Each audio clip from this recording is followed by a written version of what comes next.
म्हणून तुमच्या आणि आमच्या दादाच्या मध्ये अधिक वेळ मी घेणार नाही, कारण इथे एक चित्र दिसलं दादा, अक्कलकोट तालुक्यात तरी लोकांना आपल्याला सांगावं लागत आहे की आमच्या दादाने समाजासाठी किंवा समाजातल्या या भगिनींसाठी काय काम केलेलं आहे.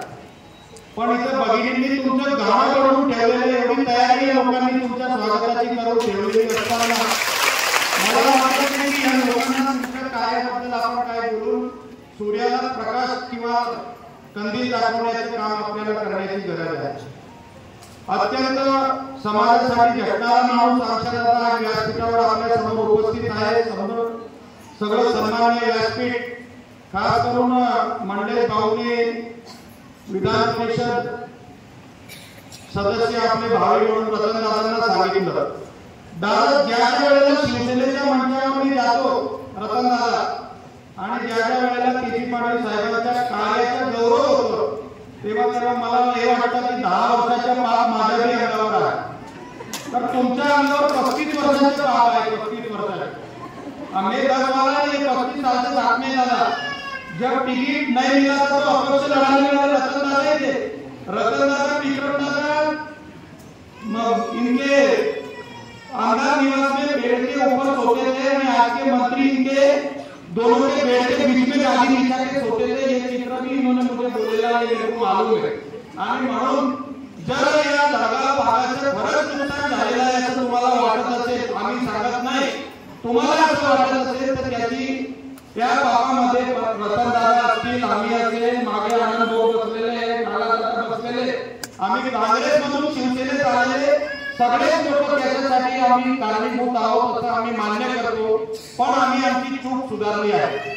आम्ही आज तुमच्या या आदिवासी समाजासाठी खऱ्या अर्थाने लढणाऱ्या माणसाबरोबर आम्ही सुद्धा खांद्याला खांदा लावून या मैदानात उतरलेलो आहोत. मी तुम्हाला 35 वर्षाच्या विरोधात 2.5 वर्षाचे कार्य सांगण्याची गरज नाही. काल परवा आम्ही एका ठिकाणी बसलेलो होतो, दादांवर नितांत प्रेम असणारा आमच्या एक सामान्य सहकारी खमजी दादा म्हणून ओळखतो, ते माझा व्हिडिओ बनवतायत. त्यांनी एकाबरोबर फक्त दादांचे 1 महिन्याचे कार्य दादा सांगून दाखवलं. 1 महिन्याचे कार्य. या 1 महिन्यामध्ये आमच्या दादांनी अक्कलकोट विधानसभा मतदारसंघातल्या आदिवासी जनतेसाठी किंवा आदिवासी समाजातील शासकीय सेवेत, मग ती अंगणवाडी सेविका असो किंवा आता रोजंदारीवर शिक्षक भरती असो किंवा आरोग्याची भरती असो, या प्रत्येक ठिकाणी आमच्या दादांनी आपल्या अक्कलकोट जळगाव तालुक्याच्या बंधूला, विद्यार्थ्याला किंवा त्या शिक्षकाला, नवापूर तालुका असेल, तळोदा तालुका असेल किंवा नंदुरबार तालुका असेल, तिथल्या लोकप्रतिनिधींना हवा सुद्धा लागू दिली नाही. आणि त्या ठिकाणी अक्कलकोट जळगाव तालुक्याच्या सामान्य आदिवासीच्या मुलाला नेमणूक करण्याचे काम या 1 महिन्याच्या आज आमच्या दादांनी केलं. तुमचा मुद्दा होता, मी दादांना सांगत होतो, दादा तुम्ही जा मुंबईला मोर्चाला, पण सर्व योजना, सर्व मागण्या काही मान्य करू नका असं मी बोललो होतो. पण त्यांनी तुमच्या सर्व मागण्या, कारण मुख्यमंत्र्यांची लाडके आमच्या दादा हे मानावं लागेल, कारण आदिवासींची खरी सेवा करणारा माणूस आमच्या दादा आहे हे त्यांनी हेरलेलं आहे. आणि म्हणून मुख्यमंत्र्यांचे ते लाडके बनलेले आहेत. मुख्यमंत्र्यांसमोर जो कागद आमच्या दादांनी ठेवला हा समाजाच्या भल्यासाठी असेल म्हणून त्या कागदाला न वाचता मुख्यमंत्री साहेब त्याच्यावर एंडोर्समेंट मारतात आणि म्हणूनच तुमच्या सगळ्या मागण्या मान्य झाल्या. पण मी दादांना विनंती करत होतो, दादा निवडणुकीच्या नंतर ते आश्वासन देण्यासाठी काहीतरी बाकी ठेवा. सगळ्या मागण्या मान्य केल्या तर भगिनी एकाच वेळेस विसरून जातील, पण विसरणार नाही ना. या टाइमला 41 वर्ष झाले, आता काय 2-4 वर्षाची सेवा बाकी असेल, त्यांनी किती बाकी आहे? 8 वर्ष आहे. माफ करा, मी 4 वर्ष कमी केले. पण बाकीच्या माझ्या भगिनी आताच नवीन या अंगणवाडी सेविका बनलेल्या आहेत. त्यांना आयुष्यभर आता जशी जशी महागाई वाढेल तशी तशी तुमचे पैसे असेच वाढणार आहेत. पण पैसे वाढवण्याची कामच, पैसे वाढवण्याची नीती ज्या नेत्यांमध्ये आहे त्यांच्या पाठीशी उभी राहण्याची गरज आहे. तुम्ही गावात चुलीपर्यंत जाण्याचे काम आमच्या सगळ्या भगिनी करत असतात. गावातल्या लोकांचा जेवढा विश्वास गावाच्या पुढाऱ्यावर नाही तेवढा विश्वास तुमच्यावर आहे. मान्य आहे का? तेवढा विश्वास तुमच्यावर आहे. मी मराठीमध्ये दादांना बोललो, दादा एक लाडकी बहीण योजना काढली, आपण आजपर्यंत फॉर्म भरत होतो, परंतु मुख्यमंत्री साहेबांनी सुद्धा यांच्यावर काही विश्वास दर्शवला आणि या भगिनींनाच अधिकार दिले की आता लाडक्या बहिणींचे फॉर्म जर कोण भरेल तर ते फक्त अंगणवाडी सेविका काय भरतील. तर माझ्या मनात भीती आहे की या संघटनेची एखाद अध्यक्ष ताई असेल ती अंगणवाडी सेविकेचा राजीनामा देऊन जर आमदारकीला उभी राहून गेली तर आमच्या शंकरदादाला चॅलेंज देऊन देणार का काय, अशी भीती आमच्या मनात वाटते. कारण घरापर्यंत पोहोचायचं काम तुमचं आहे, पण जे आमचे काम आहे तुमची वकिली करायचं ते जर प्रामाणिकपणे आमच्या दादा करत असतील तर त्यांचे हात मजबूत करण्याची जबाबदारी ही तुमची आमची सुद्धा आहे. ही विनंती करण्यासाठी आम्ही या ठिकाणी आलो. आम्ही दादांच्या कार्याच्या गौरव सगळे मांडे भाऊंनी केलं, पुढचे वक्ता करतील, अजून सगळे करतील आणि सगळं तुम्हाला माहित आहे. परंतु शंकरदादाच्या रूपाने आम्ही त्यांच्याकडे अक्कलकोट तालुक्याचे लोक भावी आमदार म्हणून बघत आहोत. त्या माणसाने आतापर्यंत रतनदादा एक ठरलेलं होतं, जिल्हा परिषदेमध्ये जो सभापती होतो विविध विभागाच्या तो त्याच्या तालुक्यापुरता विचार करत असतो. तो सभापती जिल्ह्यासाठी होत असतो पण तालुक्याचा विचार करतो. परंतु शंकरदादांनी तो विचार नाही केला. माझे वडील आमच्या दादा ज्या वेळेला या मतदारसंघात उभे होते त्यावेळेस 35,000 मते या धडगाव तालुक्याने माझ्या वडिलांना सुद्धा दिलेले आहे आणि म्हणून धडगाव तालुक्याच्या आदिवासींची सेवा करणं ही सुद्धा समाज कल्याण विभागामार्फत माझी जबाबदारी आहे. हे विचार शंकरदादांनी हेरत इथल्या सुद्धा लाभार्थ्यांना शेतीसाठी पाईप उपलब्ध करून दिले, झेरॉक्स मशीनी उपलब्ध करून दिल्या. मोडकं त्यांच्याकडे बॅलन्स आहे, तिथं जास्त करून अध्यक्षाची चलते, पण आमच्या दादांच्या रुबाबामध्ये शंकरदादांनी पण मारून घेतात हे आपल्याला माहिती आहे. तिथं हुशार माणूस असला तरच चालतो आणि म्हणून त्यांनी जिल्हा परिषदेमध्ये त्यांच्या कार्याची किंमत त्यांच्या कार्याच्या त्यांनी आलेख चर्चा आलेख आपल्याला दाखवून दिलेला आहे.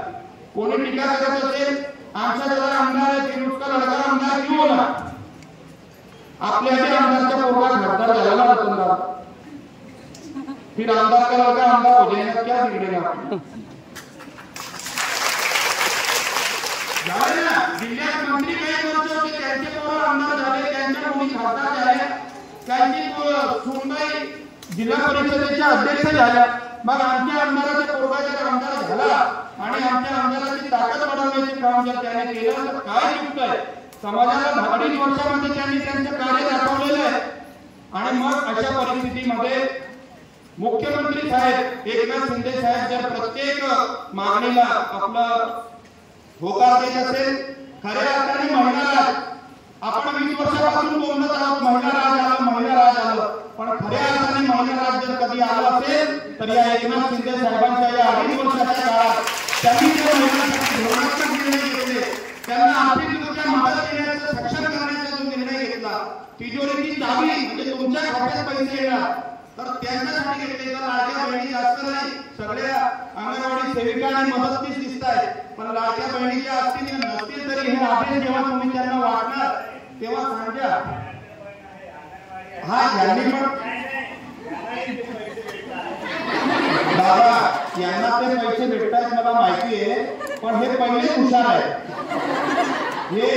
हे मालकाला म्हणजे नवऱ्याला असं मी पैसे देत नाही, त्यांच्या रुमाला असं मी घरात आहे.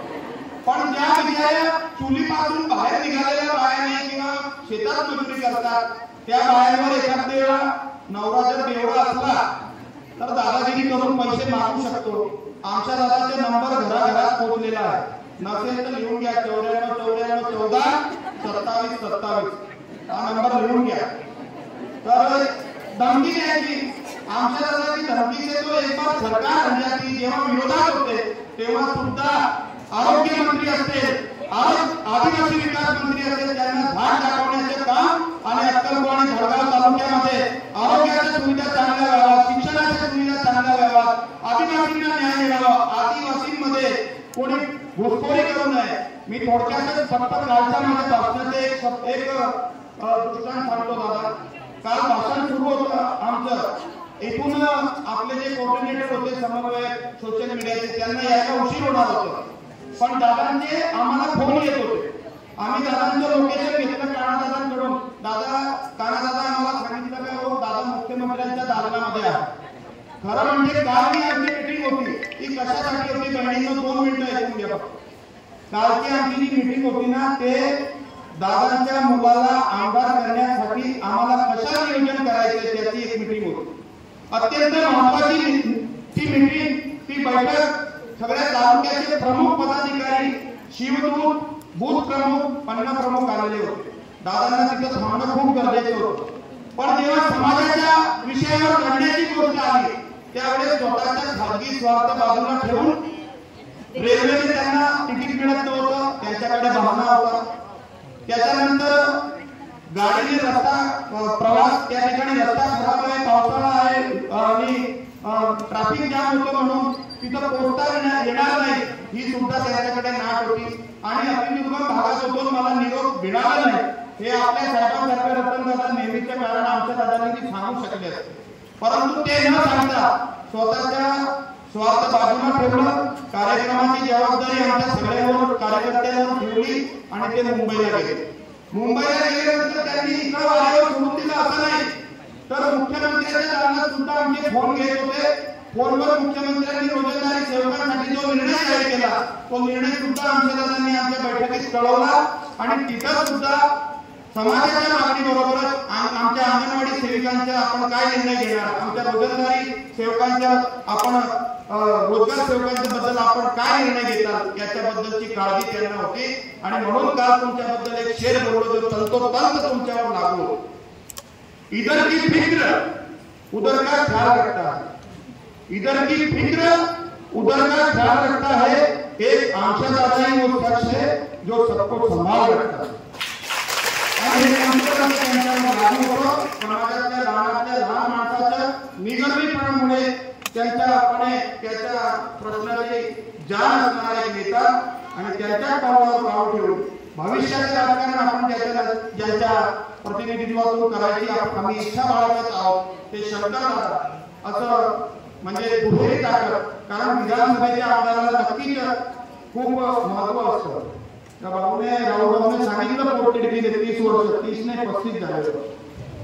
तुम्ही मोजा नीट, नाही तर अजून 35 सांगत होते. राहुलने 30 सांगितले तर 35 पूर्ण करून ते आज करून देतील, तसं नका करायला. अजून विधानसभेच्या प्रचाराला आम्ही फिरू, पण खास करून जेवढा विश्वास मुख्यमंत्री साहेबांना आणि घरातल्या चुलीवरच्या बाईला तुमच्यावर आहे तेवढाच विश्वास तुमच्यावर आमच्या दादाला देखील आहे. आणि म्हणून पूर्ण निवडणूक तुमच्या भरोश्यावर आम्ही लढणार आहोत. तुमच्यासाठी ते करून दाखवलेलं आहे. पूर्ण सगळ्या मागणी करून घेतल्या काय झाल्या असतील तर त्याही पूर्ण करतील. या महाराष्ट्रातल्या कितीही हुशार आमदाराला, कितीही शिकलेल्या आमदाराला जे समजलं नाही ते आमच्या दादांनी हेरलं. आणि तुम्ही कोरोना काळात काम केलं त्यावेळेस दादा आमदार नाही होते, नाही तर तेव्हा सुद्धा तुमच्या कौतुक केलं असतं. पण कोणी केलं नाही केलं. आज ही लाडकी बहीण योजना, प्रत्येक योजनेची जबाबदारी तुमच्यावर असते आणि ही योजना व्यवस्थित अक्कलकोट आणि जळगाव तालुक्यात राबवली म्हणून अध्यक्ष या नात्याने आमदार साहेबांनी तुम्हाला एक पत्र देत आहे, अभिनंदन पत्र. आता तुम्ही चांगलं काम केलं. एखादीला चांगली आदर्श अंगणवाडी सेविका म्हणून ज्यावेळेस तुम्ही एका फाईल तयार करणार तेव्हा या आमदाराचे पत्र सुद्धा त्या फाईलमध्ये काही यांना काम येणार. हे या पत्राचं महत्व आहे. तुम्ही केलेल्या कार्याचे गौरव कोणी करत नसेल तर योग्य बातमी ती आम्ही कार्यकर्त्यांनी कोणी दादांना सांगितलेले. एकच गोष्ट अजून रतनदादा सांगतो. ज्या दिवशी आम्ही लाडकी बहीण योजनेचे बॅनर छापले, ज्या दिवशी आम्ही लाडकी बहीण योजनेचे पत्रक छापले आणि तुमची समिती गठीत झाली होती तेव्हा कार्यकर्ते होते बोलणार थोडं दादा इसमें रतन दादा वो कांग्रेस में फिर राष्ट्रवादी में गए काही असेल. रतन दादा हे माझ्या सोबत त्या शासकीय समितीचे सदस्य आहेत आणि म्हणून मी त्यांना डावलू शकत नाही.